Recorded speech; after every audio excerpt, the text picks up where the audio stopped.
l'école, tu vas à la maison, tu les trempes dans l'eau sucrée. Et tu les laisses là pendant 2 jours. Avant de revenir. Ça, c'était le iPhone quand c'est sorti. 2007. Et puis regarde le deuxième. Patron, toi tu en avais le deuxième. C'était il. C'est le deuxième ou le troisième? En tout cas, un des deux là. Et aujourd'hui, ce n'est même pas le dernier. Là. On est rendu au 13. J'étais surpris qu'ils ont sorti le 13. Parce que je pensais qu'ils allaient sauter le 13. Avez-vous remarqué qu'ils ont sauté le 9? Je ne sais pas pourquoi. Mais on a le iPhone 13. Vous savez, le design a changé. Mais la fonctionnalité reste la même. C'est pour appeler, communiquer avec quelqu'un depuis 2007 jusqu'à 2021. Amen. Et vous savez, l'Église n'a pas toujours été comme ça. On ne s'est pas toujours réunis dans des salles comme ça. Des fois, c'était juste en dessous d'un arbre dehors. Ou des fois, c'était dans des caves en cachette. Mais aujourd'hui, nous avons pignon sur rue. Et nous pouvons déclarer tout haut ce que le Seigneur a fait pour nous. Les choses changent. Mais laissez-moi vous dire que l'Église ne se trompe pas. Nous devons garder le même message.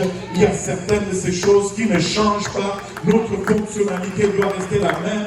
La raison pour laquelle nous sommes reste la même. Alléluia. L'Église est là pour sauver les âmes.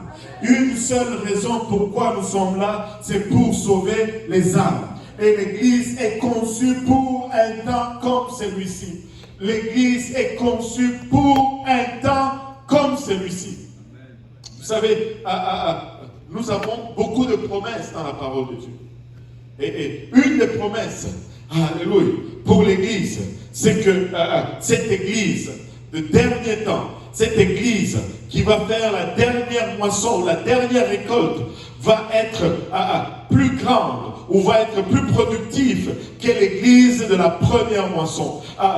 Dieu, en d'autres termes, est en train de vous dire que vous allez gagner plus de âmes que Paul et Pierre ont gagné. Vous allez influencer plus de gens que Jean, alléluia, et Matthieu ont influencé. En d'autres termes, alléluia, nous avons une plus grande responsabilité qui repose sur nous. Mais qu'est-ce que ceci est en train de me dire? Ceci est en train de me dire, alléluia, que s'il y a des choses qui ne changent pas, les choses qui ont produit cette première moisson vont produire la dernière moisson. Mais si la dernière moisson est double, je dois doubler ce qui a été fait, alléluia, pour produire la première moisson. Si je vais avoir une triple moisson, je dois tripler ce qui a été fait, alléluia, pour produire la moisson. Amen.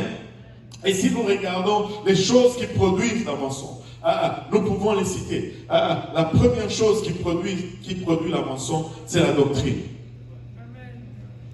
Si tu n'as pas la doctrine, tu n'as pas la moisson. Alléluia.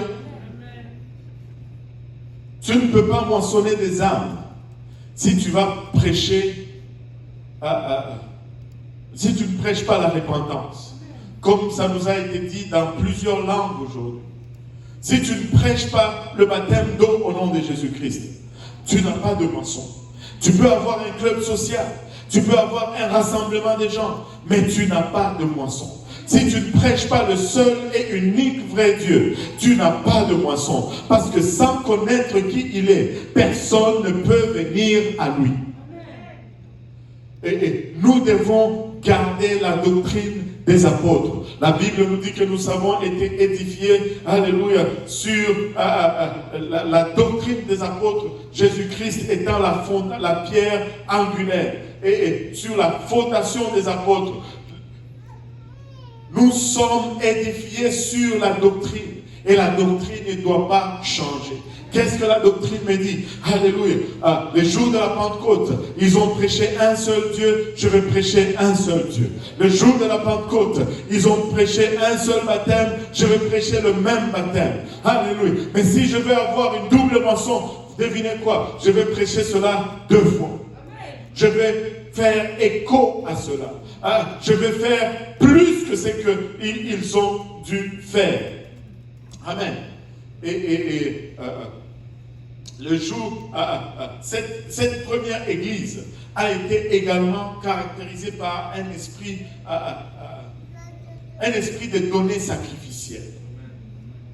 Il n'y a pas de réveil. Il n'y a pas de réveil qui n'est précédé par un esprit de don sacrificiel.